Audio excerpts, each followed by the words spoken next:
Buenos días, mi nombre es profesora Roxana María Tótaro. Vamos a comenzar hoy con el estudio de la unidad 3. El tema que vamos a ver y que corresponde a la unidad 3 se denomina las soluciones y sus propiedades físicas.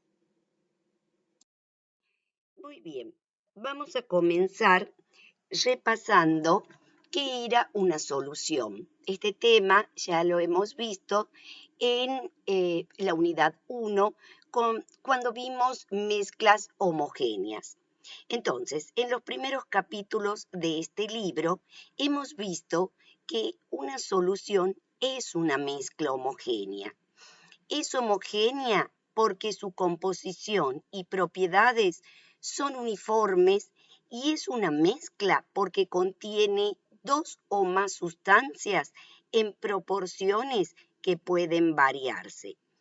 Es importante recordar que no hay reacción química entre los componentes de una mezcla. Ahora bien, una mezcla que también recibe el nombre de solución o disolución, ambos términos son similares, solución y disolución, está formada siempre por un soluto y un solvente. Por ejemplo, cuando tenemos un vaso, supongamos con agua, y le agregamos un soluto, como puede ser azúcar o sal, como el cloruro de sodio, obtenemos una solución o una disolución. El solvente es el componente que está presente en mayor cantidad o que determina el estado de la materia en el que existe la disolución. Los otros componentes de la disolución se denominan soluto. Se dicen que están disueltos en el solvente. ¿Se entiende? Los solutos se disuelven en los solventes. Se ha señalado que una disolución es una mezcla homogénea de dos o más sustancias. Como esta definición no restringe en modo alguno la naturaleza de las sustancias que participan de la disolución, se pueden considerar 6 tipos fundamentales de disoluciones, dependiendo de los estados originales, sólido, líquido o gas, de los componentes de la disolución. ¿Qué quiere decir esto? Observemos la tabla 1. Da ejemplos de distintos tipos de soluciones. En la tabla 1 representamos el soluto, el solvente, el estado físico resultante de la disolución y ejemplos de las distintas soluciones.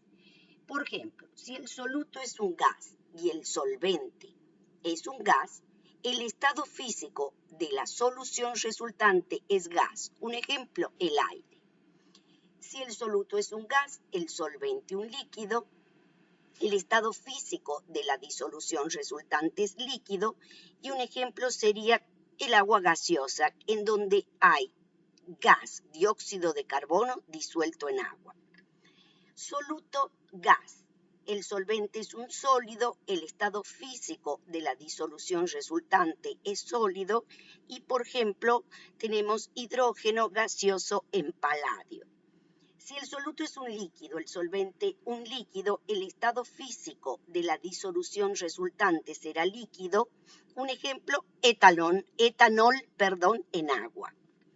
Si el soluto es sólido, el solvente líquido, el estado físico de la solución resultante es líquido, un ejemplo, cloruro de sodio, ya pongo bien el puntero, cloruro de sodio en agua. El cloruro de sodio es la sal de mesa común.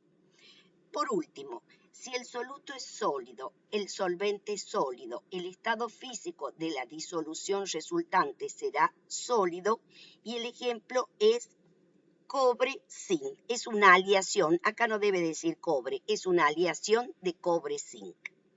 Bien, observe que el estado físico de la disolución, que es este sector de la tabla, depende del estado físico del solvente. En este curso se pondrá más atención en las disoluciones que implican por lo menos un componente líquido, esto es, disoluciones de gas en líquido, líquido y sólido líquido. ¿Por qué?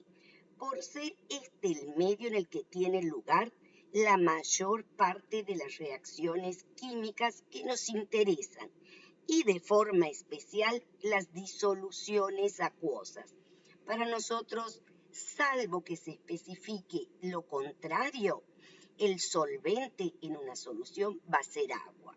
Se debe tener en cuenta que el agua es el disolvente más común en la naturaleza y es el medio en el que transcurren las reacciones químicas responsables de la supervivencia tanto del mundo animal como el mundo vegetal.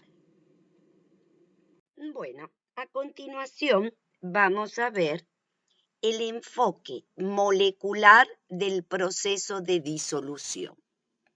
La pregunta que nos hacemos a continuación es, ¿por qué algunas sustancias se mezclan para formar disoluciones y otras no?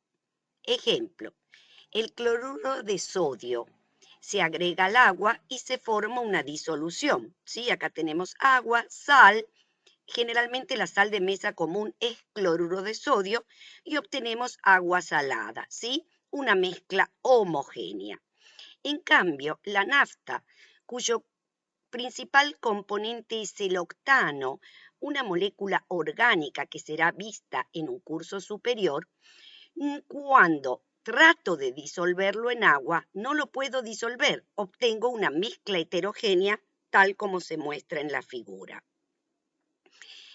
Vamos a decir que las fuerzas de atracciones intermoleculares que mantienen unidas a las moléculas en los líquidos y en los sólidos juegan una función importante en la formación de las disoluciones. ¿Qué quiere decir esto? Cuando una sustancia, como por ejemplo el soluto, que puede ser cloruro de sodio, se disuelve en otra, el disolvente, como puede ser el agua, las partículas de soluto, ¿sí?, se dispersan homogéneamente en todo el disolvente. Esto significa que las partículas de soluto ocupan posiciones que corresponden por lo general a las moléculas de disolvente. La facilidad con que una molécula o una partícula de soluto puede reemplazar a una molécula de disolvente depende de la fuerza relativa de tres tipos de interacciones. Interacción disolvente-disolvente, interacción soluto-soluto, interacción disolvente-soluto. En este punto es importante repasar fuerzas intermoleculares que vimos en el capítulo o unidad anterior en unión química. ¿Por qué? Porque hay que saber qué tipo de fuerzas intermoleculares existen entre el disolvente, entre el soluto y cuáles serán las resultantes cuando se forme la disolución, o sea, disolvente-soluto. Muy bien, la siguiente figura, ¿sí?, esquematiza el enfoque molecular del proceso de disolución. Se puede imaginar que dicho proceso se lleva a cabo en tres etapas independientes.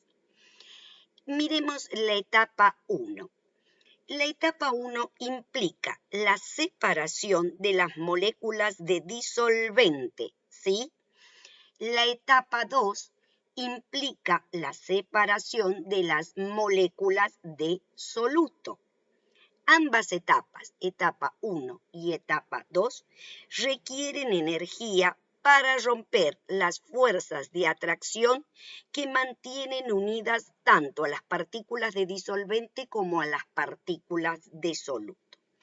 En la etapa 3 se mezclan las moléculas de disolvente y de soluto. Veamos a continuación, ¿sí?, las fuerzas intermoleculares en las disoluciones. El siguiente esquema, muy sencillo, ¿sí?, representa los tres tipos de fuerzas intermoleculares que acabamos de enunciar. Veamos, S representa al soluto y esta es la fuerza intermolecular que se debe vencer para que se separen las partículas de soluto para formar la disolución. D representa el disolvente o solvente y estas son las fuerzas intermoleculares que se deben vencer para que finalmente se forme la solución, soluto disolvente. Y estas son las fuerzas intermoleculares que mantienen unidas a las partículas de soluto y solvente en la solución, ¿sí? A partir de este esquema tan sencillo, podemos plantear 4 posibilidades para las intensidades de estas fuerzas intermoleculares. Primero, todas las fuerzas intermoleculares de atracción que se muestran en la figura 2 son del mismo tipo y de la misma intensidad. Por lo tanto, las moléculas de soluto y solvente se mezclan al azar y se obtiene una disolución ideal. ¿Qué es una disolución ideal? En este tipo de soluciones no hay variación de volúmenes al mezclarlas, ni tampoco se absorbe ni se desprende calor. Un ejemplo sería una mezcla de benceno y tolueno. Si bien son moléculas de tipo orgánico, ¿sí?, lo único que nos interesa es hacer una comparación. Tanto el benceno como el tolueno son sustancias con estructuras moleculares semejantes y tienen fuerzas de atracciones intermoleculares parecidas. En efecto, ambos son líquidos no polares con fuerzas intermoleculares del tipo de dispersión de London, ¿sí? Este tipo de fuerzas intermoleculares de dispersión de London eran las que operaban, ¿se acuerdan?, en las moléculas no polares como nitrógeno, hidrógeno, etc. Si las fuerzas de atracción soluto-solvente es mayor que la atracción solvente-solvente y soluto-soluto, el proceso de disolución obviamente será favorable con desprendimiento de energía. En este caso, forman disoluciones no ideales. ¿Por qué? Porque sus propiedades no pueden predecirse a partir de sus componentes por separado. Ejemplo de este tipo lo forman las disoluciones de amoníaco y agua, cuyas fuerzas intermoleculares son similares. Recuerdes, ambas tenían fuerzas intermoleculares tipo puente hidrógeno. Bien, si las fuerzas de atracción soluto-solvente son algo más débiles que la atracción solvente-solvente y soluto-soluto, también se obtiene una solución no ideal, pero el proceso de disolución requerirá energía. Ejemplo de este tipo de disoluciones es el sulfuro de carbono, un líquido no polar, y la acetona, un líquido polar. ¿Qué tipo de fuerzas intermoleculares operan? Dipolo-dipolo inducido. Muy bien. Finalmente, si las fuerzas de atracción soluto-solvente son mucho más débiles que las fuerzas soluto-soluto y solvente-solvente, se obtiene una mezcla heterogénea, es decir, no se obtiene una disolución. Tal es el caso de una mezcla de agua y octano, que como dijimos es el compuesto orgánico principal componente de la nafta. En el agua fuertes enlaces hidrógenos mantienen unidos a las moléculas de agua y las moléculas de octanos, que son no polares, no son capaces de vencer las fuerzas de atracción entre el agua, resultando así que ambos líquidos no se mezclen. Ahora sí, tenemos una respuesta de por qué el agua no disuelve la nafta o viceversa. Como resumen bastante simple de lo que hemos dicho hasta ahora, puede decirse que lo semejante disuelve lo semejante. Es decir, las sustancias con estructuras moleculares parecidas tienen posibilidades de presentar fuerzas de atracción intermoleculares semejantes y de ser solubles entre sí. Ahora, hasta ahora hemos visto casi todos soluciones de líquidos en líquidos. Los pares de líquidos que se mezclan en cualquier proporción se dice que son miscibles. Por el contrario, los que no se mezclan en ninguna proporción se dice que son inmiscibles. Por ejemplo, la nafta y el agua, que hemos visto en el ejemplo 4, son ejemplos de líquidos inmiscibles. Veamos un ejemplo de aplicación práctica. Prediga la solubilidad en los siguientes casos. A. Bromo en tetracloruro de carbono. Recordemos, el tetracloruro de carbono tenía un momento dipolar 0 y también en agua. Y cloruro de potasio en amoníaco con un momento dipolar elevado y en agua que, como vimos, también tenía un momento dipolar elevado. Resolución. Para predecir la solubilidad, recuerde, lo semejante disuelve a lo semejante. Veamos el punto A. El bromo es un soluto no polar. ¿Se acuerdan? Es un líquido, pero es no polar, porque se trata de una molécula homonuclear. Por lo tanto, es de esperar que se disuelva en un solvente no polar, como el tetracloruro de carbono, y no en agua, que como vimos es un solvente polar. Veamos el punto B. Cloruro de potasio es un compuesto iónico con fuertes fuerzas de atracción electrostáticas entre sus iones, por lo tanto será soluble en solventes polares como el amoníaco y el agua. Muy bien, vamos a comenzar a continuación con las soluciones de sólidos en líquidos. Hasta ahora hemos visto ejemplos de soluciones de líquidos en líquidos, pero ¿qué sucede si queremos disolver un cristal iónico como cloruro de sodio o cloruro de potasio en agua? El proceso de disolución de un sólido en un líquido depende de los siguientes factores. 1. Naturaleza de las sustancias. 2. Temperatura. Analicemos el primer factor.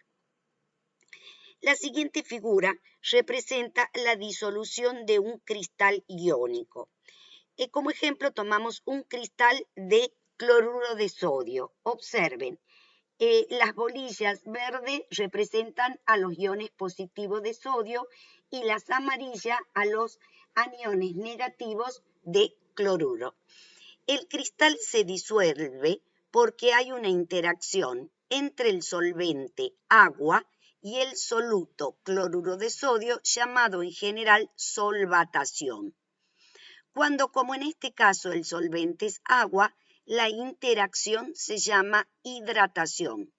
Se supone que la sal se disuelve a causa de la atracción de los iones positivos y negativos por la molécula polar del agua. Acá tenemos la molécula de agua, recuerden que formaba un dipolo con sus extremos positivos y negativos. Muy bien. El proceso de disolución comienza con la orientación de los dipolos de agua en las esquinas y aristas del cristal. tanto los cationes como los aniones se hidratan con suficiente energía para superar la energía de la red del cristal sólido, o sea, superar las fuerzas que mantienen a los iones en la red. Observemos. Los iones están unidos, tanto los iones cloruros como los iones sodios, por la energía de red, que ya hemos estudiado en la unidad anterior.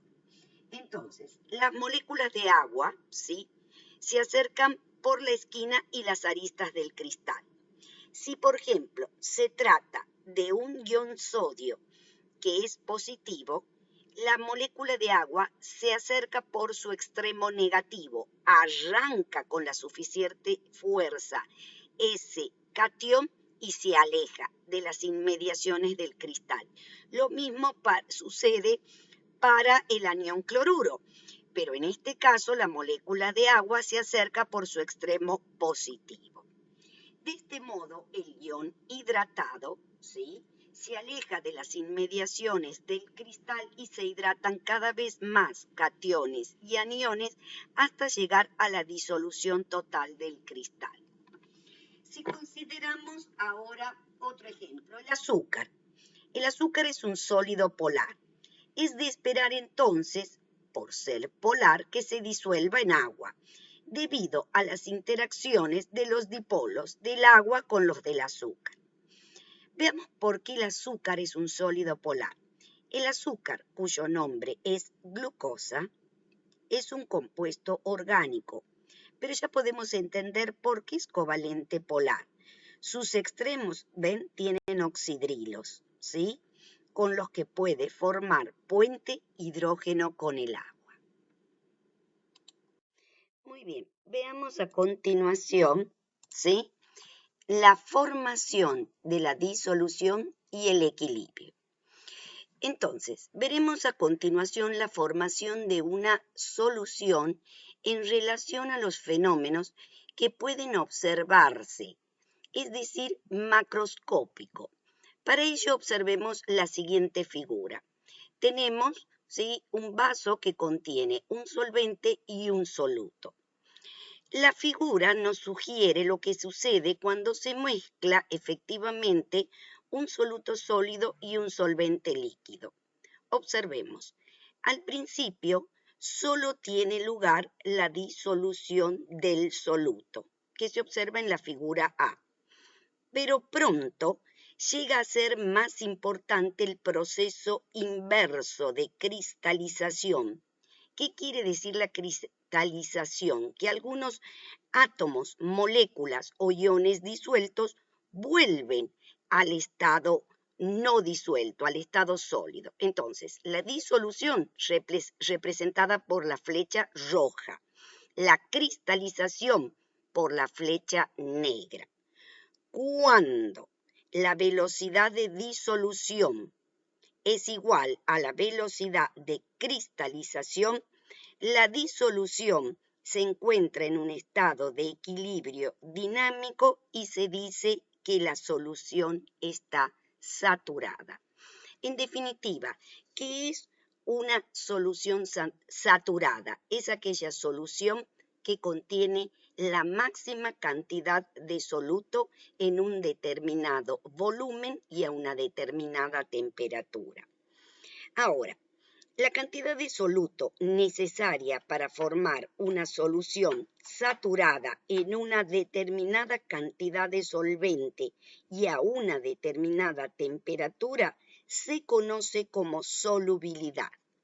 Ejemplo, cuando se dice que la solubilidad del nitrato de potasio en agua a 30 grados centígrados, o sea, especifico la temperatura, es de 45 gramos por cada 100 mililitros de agua, nos indica que es la máxima cantidad de nitrato de potasio que se puede disolver en ese volumen de agua para dar una solución saturada a esa temperatura. Un exceso de nitrato de potasio que agreguemos, por ejemplo, 50 gramos, aparece como precipitado en el fondo 5 gramos. Desde luego es posible disolver menos solutos. Por ejemplo, Si tenemos una solución que contiene 30 gramos de nitrato de potasio en 100 mililitros de agua a 30 grados centígrados, tendremos una solución no saturada. ¿Por qué? Porque lo máximo que podía disolver a esa temperatura era 45 y acá solo tengo 30. Entonces tenemos una solución no saturada. Bajo ciertas circunstancias se pueden obtener soluciones sobresaturadas. Estas soluciones contienen disuelto más soluto que el que puede haber en una disolución saturada.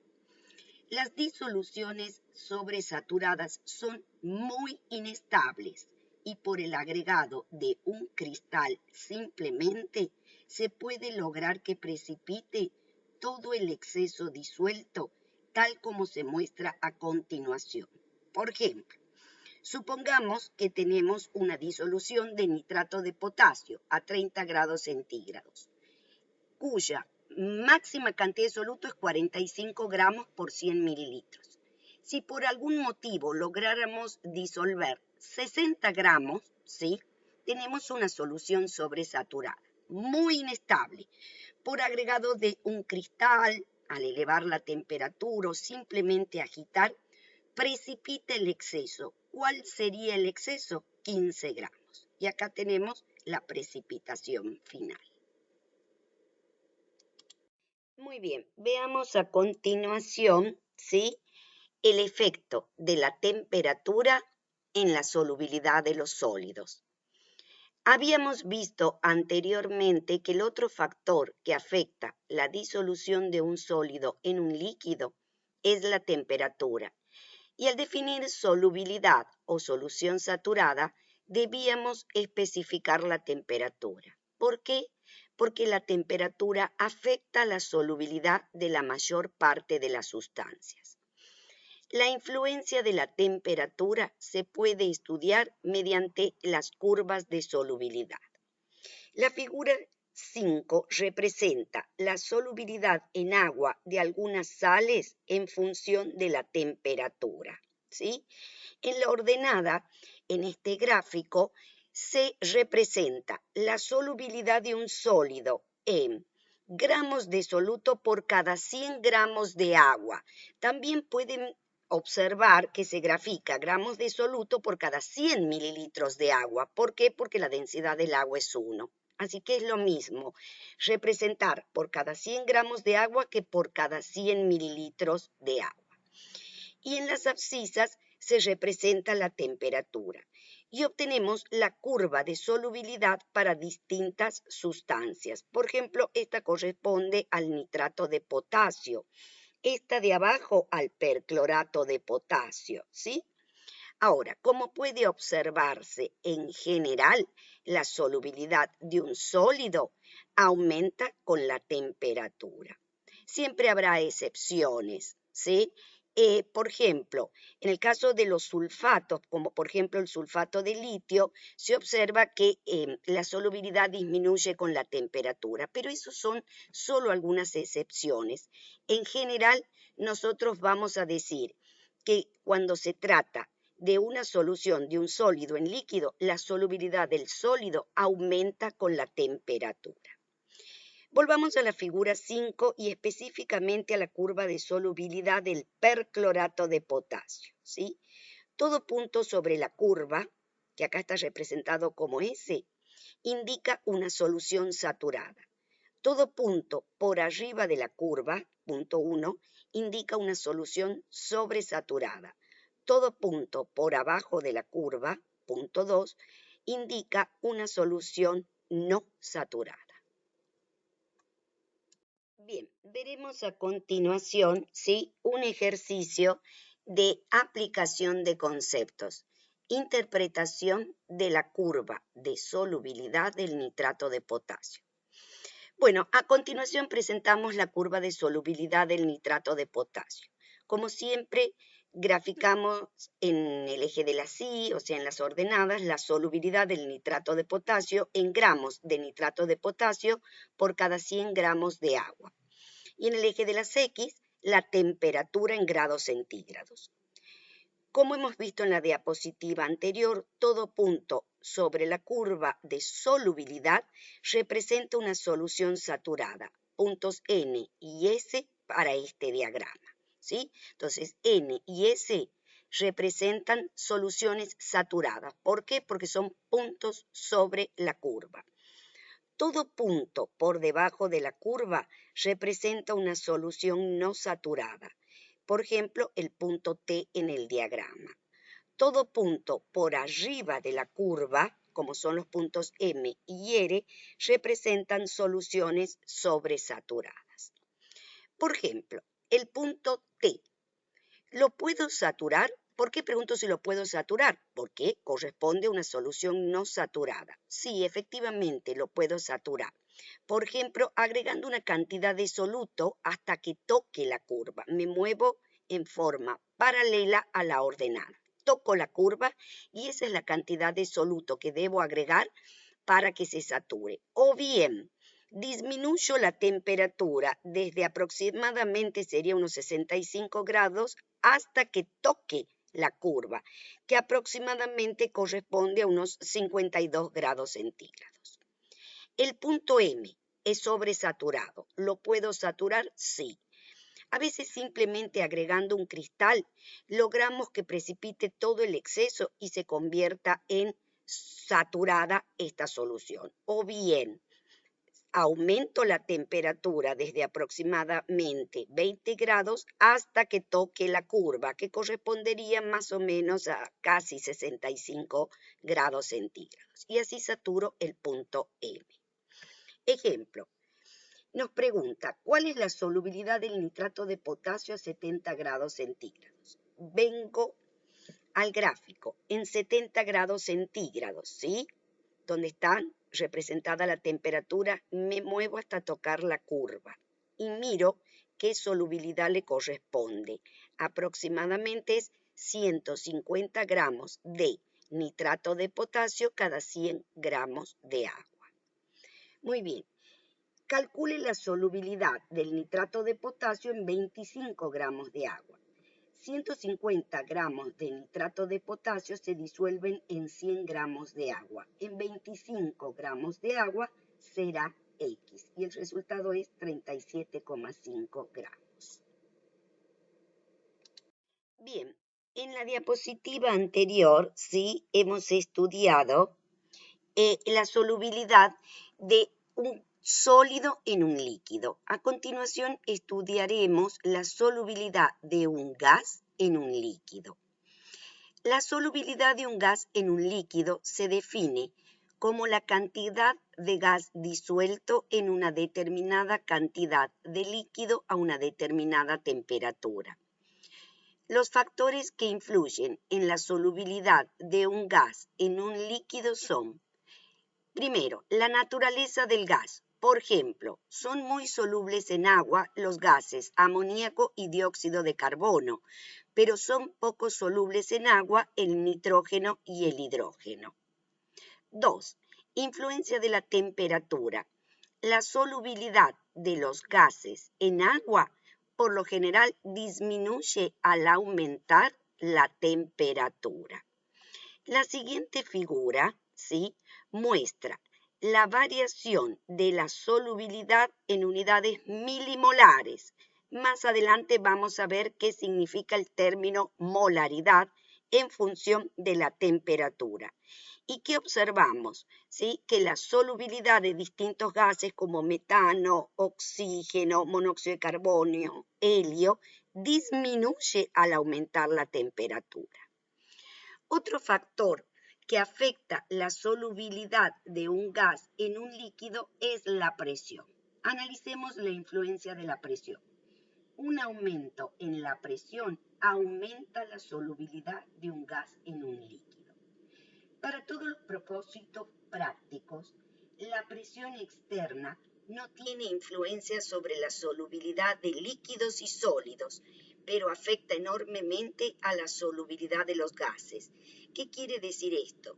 Que cuando nosotros hablamos de presión, solamente podemos referirnos a gases. La presión no tiene efecto sobre líquidos y sólidos. el químico inglés William Henry encontró que la solubilidad de un gas en un líquido es proporcional a la presión del gas sobre la disolución. ¿Qué quiere decir esto? Que aumenta la solubilidad en forma directa al aumentar la presión del gas sobre la disolución. Una expresión matemática para la ley de Henry es C igual a K por la presión del gas. En esta ecuación se representa la solubilidad del gas en mol por litro, que corresponde a la molaridad, en un disolvente. P es la presión del gas sobre la disolución y K es una constante de proporcionalidad característica para cada gas, que solo depende de la temperatura. La siguiente figura ilustra la ley de Henry. Observe, la concentración de gas disuelto indicada por la intensidad del color celeste es proporcional a la presión del gas, ¿sí? A medida que aumento la presión sobre el gas, aumenta la solubilidad del gas. Bien, a continuación vamos a ver concentración de una solución. Desde un punto de vista cualitativo, podemos decir que una solución concentrada tiene una cantidad relativamente grande de soluto disuelto y una solución diluida tiene una cantidad pequeña de soluto. Sin embargo, el estudio cuantitativo de una solución requiere que se conozca su concentración, es decir, la cantidad exacta presente de soluto en una determinada cantidad de solvente o disolución. A continuación, examinaremos las unidades de concentración más utilizadas en este curso. Primero comencemos con el porcentaje en masa. Se define como los gramos de soluto disueltos en 100 gramos de solución. Ejemplo, una solución al 20% de cloruro de potasio significa que tenemos 20 gramos del soluto cloruro de potasio en 100 gramos de solución. Como las masas de soluto y solvente son aditivas, es decir, masa de soluto más masa de solvente debe ser igual a la masa de la solución. Esto significa que una solución al 20% contiene 20 gramos de soluto y 80 gramos de solvente. La suma de 20 más 80 da 100 gramos que corresponde a la masa de la solución.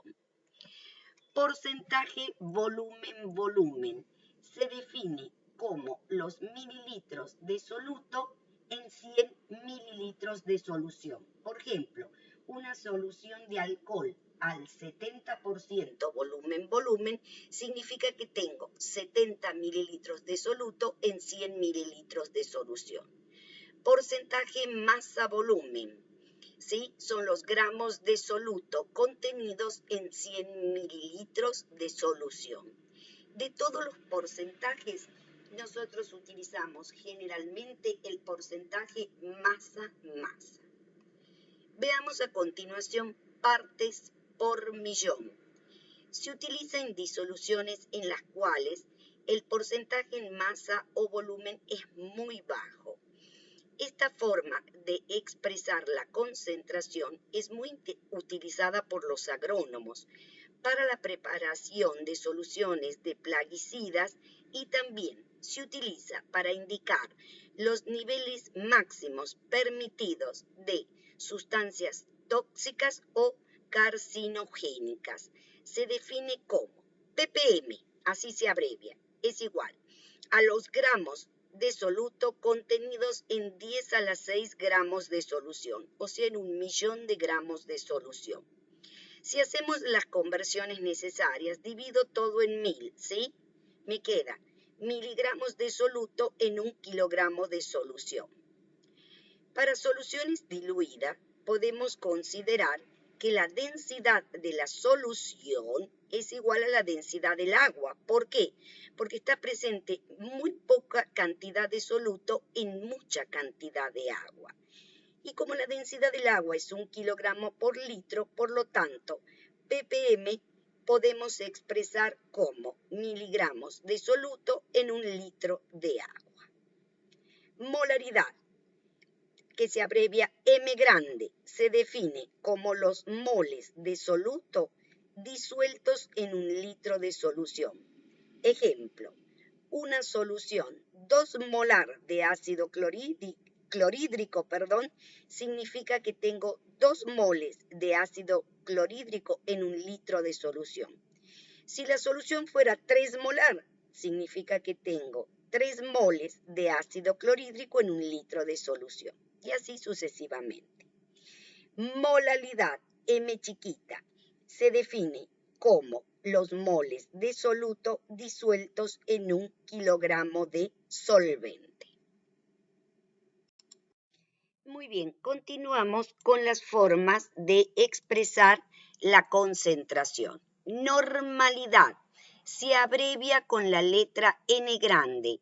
Indica el número de equivalentes disueltos en 1 litro de solución.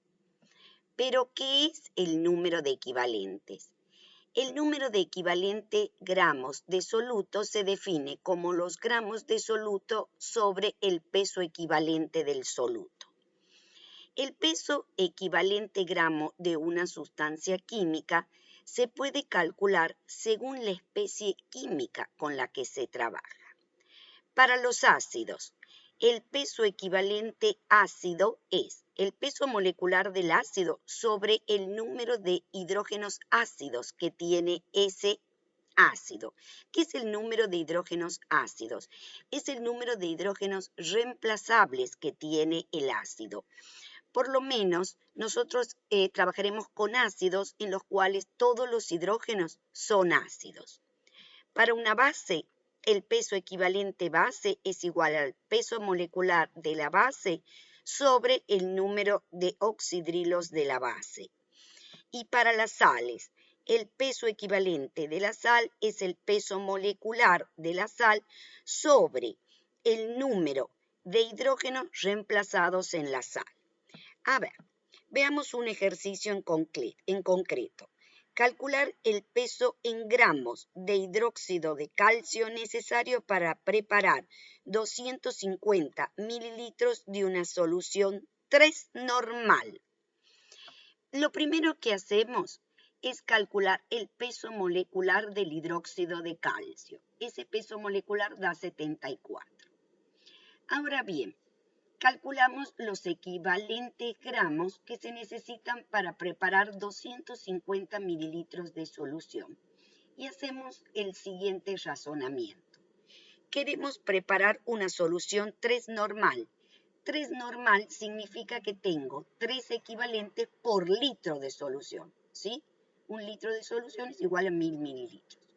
Pero nosotros queremos preparar solo 250 mililitros de solución. Por lo tanto, necesitamos 0,75 equivalentes. Ahora bien, no podemos pesar equivalentes en una balanza. Entonces, calculamos a cuántos gramos corresponden estos equivalentes. El peso de un equivalente se calcula con esta fórmula, como el peso molecular de la base sobre el número de oxidrilos, o sea, 74 sobre 2, tiene 2 oxidrilos, 37. Entonces, un equivalente son 37 gramos, 0,75 equivalentes corresponden a 27,75 gramos. De todas maneras, más ejercitación, no solo sobre normalidad, sino sobre todas las otras formas que hemos visto de expresar la concentración, se realizarán durante la resolución de problemas numéricos de soluciones.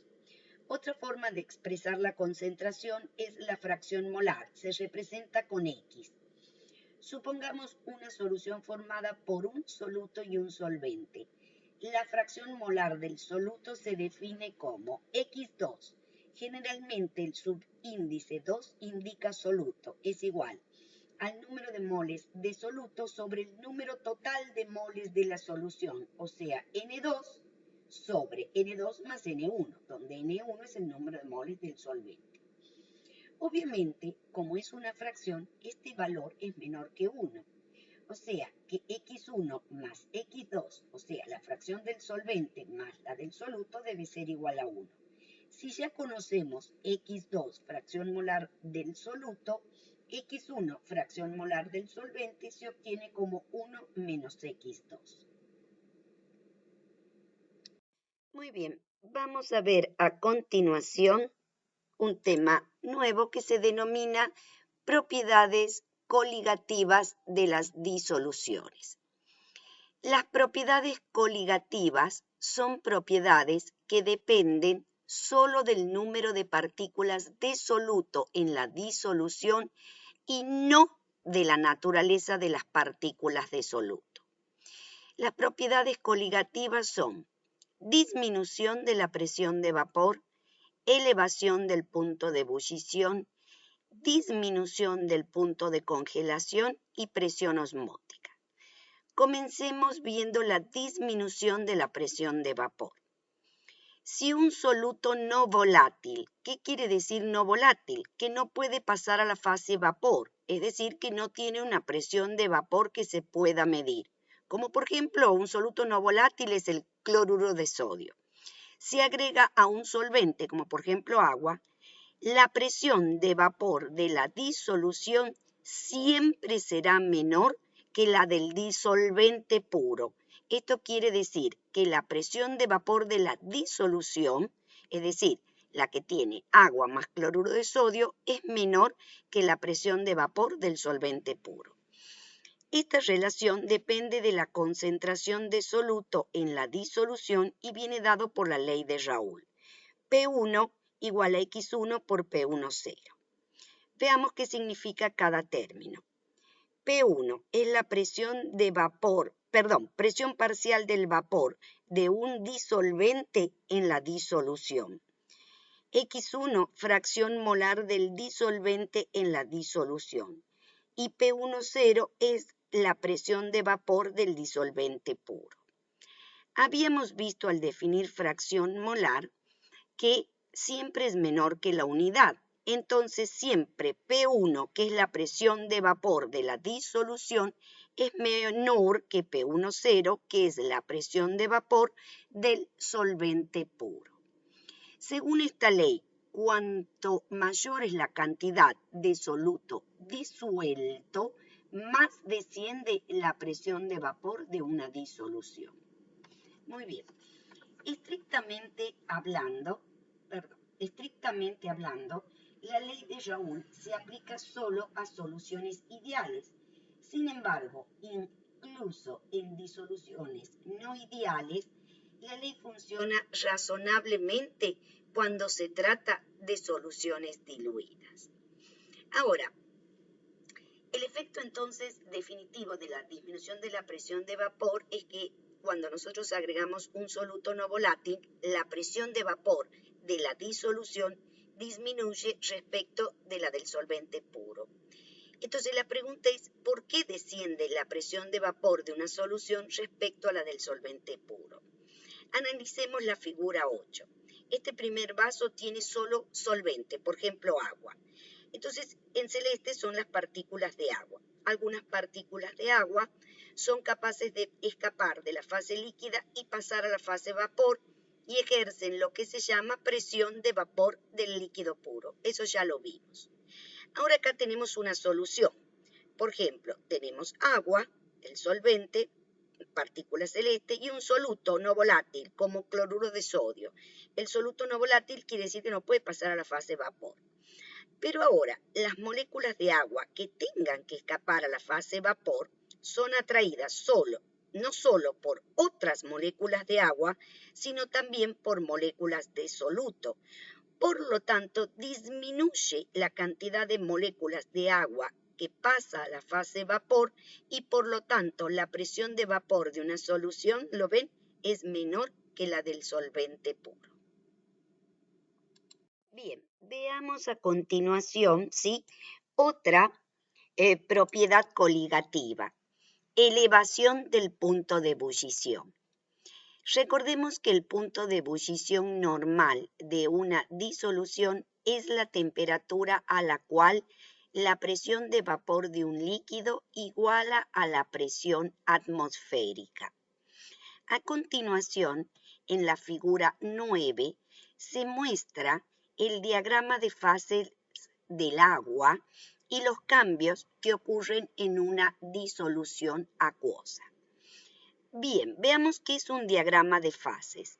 Un diagrama de fases es una representación gráfica de las condiciones de temperatura y presión a la que existen los sólidos, líquidos y gases. Este diagrama de fase es para el agua. En la ordenada se grafica la presión y en las abscisas la temperatura. Observan tres curvas en línea llena. Estas corresponden para el agua pura. Cada zona a la par de esas curvas representa un estado del agua. Esto corresponde al estado líquido del agua. Esta zona al estado vapor y esta zona al estado sólido. Esta curva, ¿sí?, entre el líquido y el vapor, ¿sí?, representan un equilibrio entre ambas fases. O sea, se dice es la curva de equilibrio líquido-vapor. Esta sería curva de equilibrio líquido-sólido y curva de equilibrio vapor-sólido. El punto donde se unen las tres curvas se denomina punto triple, que es el punto en el cual coexisten las tres fases, sólido, líquido y gas en equilibrio. Y es a esta temperatura y a esta presión en la cual existen las tres fases. Los diagramas de fases son característicos para cada sustancia. Este corresponde, repito, al agua. Ahora, en líneas curvas, ¿sí? En líneas punteadas, tenemos la representación del diagrama de fases de una solución. Debido a que la presión de vapor de una solución, ¿sí?, es menor que la del disolvente, porque acabamos de ver en el efecto anterior, disminución de la presión de vapor de una solución respecto al líquido puro. La curva líquido-vapor de una disolución está siempre por debajo del agua pura, o sea, del disolvente puro, ¿sí? Como consecuencia, la intersección de la curva punteada, ¿sí?, me siguen, y la línea horizontal que marca la presión de una atmósfera ocurre a una temperatura mayor que el punto de ebullición normal del agua. Porque este sería el punto de ebullición normal del agua, cuando la presión de vapor del líquido se iguala a una atmósfera. Pero el punto a la que hierve una solución está a una temperatura mayor. Puede escribirse que el delta de T bulloscópico, es decir, el incremento de temperatura del punto de ebullición de una solución, es igual a T de la disolución menos T del solvente puro. El delta de T ebulloscópico es proporcional a la concentración, en este caso a la molaridad de la solución, de modo que puede escribirse que delta de T ebulloscópico es igual a K ebulloscópico por M, donde K ebulloscópico es la constante ebulloscópica. Nuevamente tenga en cuenta que cuanto más concentrada es la solución, más asciende el punto de ebullición de la misma.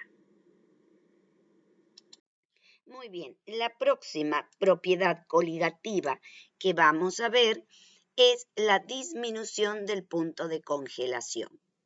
A partir del mismo gráfico que hemos observado en la diapositiva anterior, es decir, del diagrama de fases de agua, se observa con claridad que al disminuir la presión de vapor de la disolución, la curva sólido-líquido, ¿sí?, esta es la del agua pura y esta la de la disolución, se desplaza hacia la izquierda. Observen cómo está desplazada hacia la izquierda.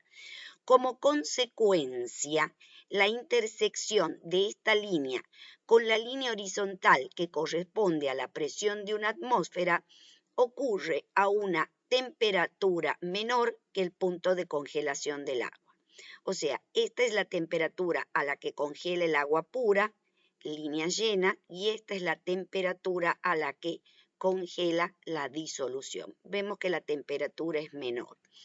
De manera similar, la disminución del punto de congelación se puede expresar como delta de T crioscópico igual temperatura a la que congela el solvente puro menos la temperatura a la que congela la solución. El delta de T crioscópico es igual a K de crioscopía por M, molalidad, donde K es igual a la constante de crioscopía o constante crioscópica.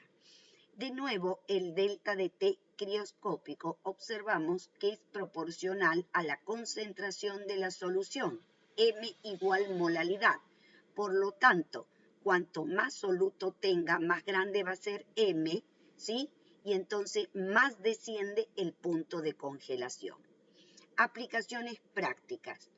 Los productores de cítricos saben que ante una helada deben tomar medidas preventivas solamente si la temperatura desciende por debajo de 0 grados centígrados en varios grados. ¿Por qué? El jugo de la fruta lleva en disolución suficiente soluto para rebajar el punto de congelación en 1 o 2 grados centígrados. Los productores también saben que deben proteger los limones antes que las naranjas, debido a que los limones tienen una concentración menor de soluto disuelto y por lo tanto congelará a menor temperatura que la naranja. Muy bien, la última propiedad coligativa que vamos a ver se denomina presión osmótica. Para comprender esta propiedad es necesario definir ósmosis. La ósmosis es el paso selectivo de moléculas de solvente a través de una membrana porosa desde una solución diluida a una de mayor concentración. La figura 10 ilustra este fenómeno. Fíjense, del lado izquierdo tengo una solución más diluida. Estas representan las moléculas de aguas, las partículas más pequeñas, y estas, ¿sí?, las más grandes, las partículas de soluto. ¿Cómo sé que esta es más diluida? Porque tengo menos cantidad de soluto que el del lado derecho. Entonces, la ósmosis, ¿cómo se define? Como el pasaje de agua, o sea, de solvente a través de una membrana porosa desde la solución de menor concentración hacia la de mayor concentración.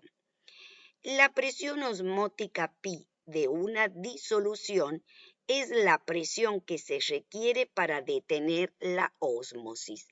Esta es la presión osmótica, ¿sí? Es la presión que se requiere aplicar para detener el pasaje de moléculas de solvente. Tal como se ilustra en esta figura, esta presión puede medirse directamente a partir de la diferencia de altura de los tubos.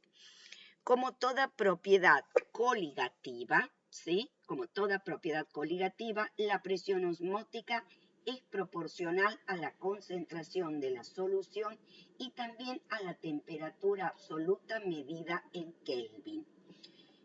Pi por B igual a nRT.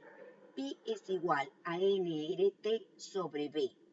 Pi igual, ¿qué es número de moles por unidad de volumen? La molaridad, por R y por T, donde R es la constante universal de los gases y M la molaridad. La presión osmótica es el mecanismo principal para el transporte ascendente del agua en las plantas. Las hojas liberan agua al aire por el proceso de la transpiración, produciendo un aumento de la concentración de soluto. ¿Por qué? Porque están eliminando agua en los fluidos de las hojas.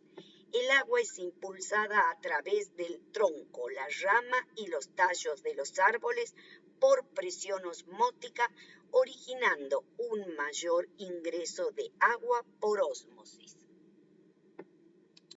Muy bien, veamos por último qué son las soluciones isotónicas, hipotónicas e hipertónicas.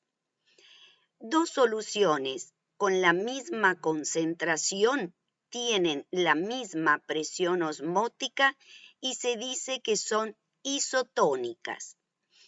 Si dos soluciones tienen diferentes presiones osmóticas, la de mayor concentración se llama hipertónica y la de menor concentración hipotónica, tal como se ilustra en la figura 11. De este lado tenemos las soluciones hipertónicas y de este lado las soluciones hipotónicas. Entonces, la de mayor concentración se llama hipertónica y la de menor concentración hipotónica. Entonces, las moléculas de solvente pasarán siempre de la solución hipotónica a la hipertónica. Muy bien. El fenómeno de la presión osmótica también se manifiesta en muchas aplicaciones interesantes. La mayoría de las membranas biológicas son semipermeables y permiten el paso solo de moléculas pequeñas como el agua. Veamos lo que sucede con un glóbulo rojo cuando se sumerge en una solución isotónica, una hipotónica y una hipertónica. Este sería el glóbulo rojo. En el primer caso, o sea acá, el glóbulo rojo está sumergido en una solución de menor concentración, hipotónica. Entonces, las moléculas del solvente entran al glóbulo rojo produciendo su destrucción. En el segundo caso, el glóbulo rojo está sumergido en soluciones que tienen igual concentración, o sea, son isotónicas. Hay un equilibrio entre la solución externa y el glóbulo rojo. Por lo tanto, sería la situación ideal, y el glóbulo rojo permanece tal como está, sin destrucción. En el último caso, el glóbulo está sumergido en una solución de mayor concentración, hipertónica. Entonces, ¿qué va a suceder? Sale agua del glóbulo rojo, produciendo una retracción del mismo. ¿Ven? Se achica. Muy bien, muchas gracias.